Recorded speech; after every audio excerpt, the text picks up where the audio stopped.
that were potentially harmful, such as prednisone and Imuran. From the point of the first statement that defined what idiopathic pulmonary fibrosis is in the American Thoracic Society Consensus Statement Guidelines to the development and approval of standard of care therapies, 14 years had passed, and that's a very short period of time for progress. And we hope that the acceleration in finding even better therapies goes quicker. Pirfenidone slows the forced vital capacity decline over the course of the year during the clinical trial. It was found to slow the FVC decline at every time point that was notated during the course of, let me try that again. No, let me go back because I don't like what I said necessarily.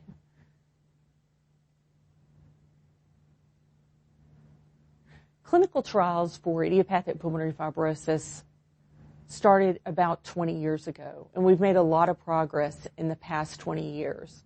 We've found effective therapies in pirfenidone and nintedanib that both slow disease progression, and we've identified potentially harmful therapies that used to be standard of care, such as prednisone and azathioprine or Imuran. And we no longer use these latter two because of their potentially harmful effects. So let's look at pirfenidone and how it slows the forced vital capacity decline.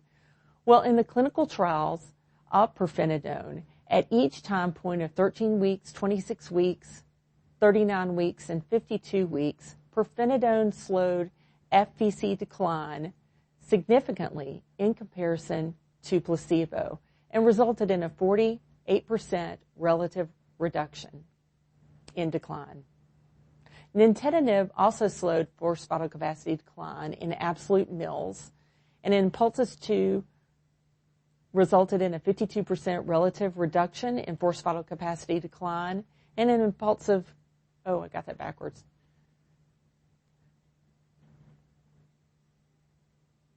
Why don't you start with nintedanib also? Yeah. Nintedanib also, let me start again. Nintedanib also slows the FVC decline by a, sorry, I don't have my glasses on, 40, 45. okay, thank you.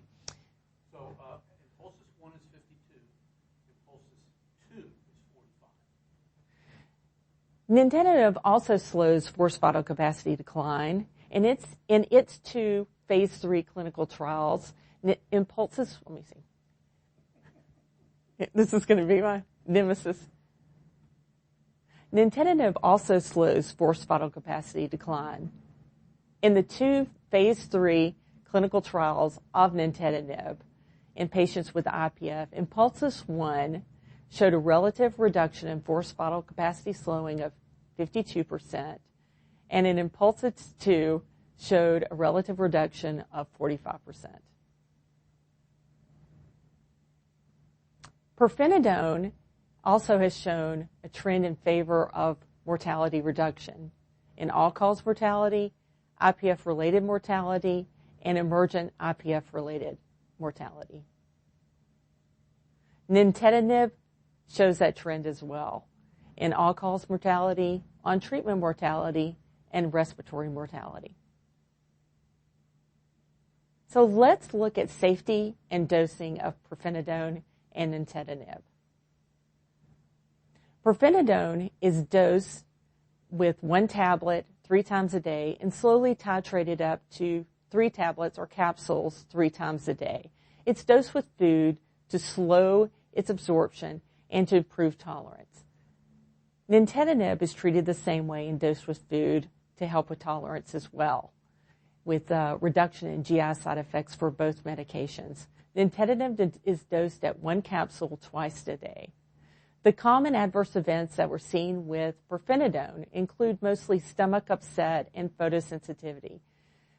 For nintedanib, the common AEs that were seen in clinical trials mainly included diarrhea in 60%, as well as GI upset with nausea and vomiting. Both therapies can cause an elevation in liver enzymes.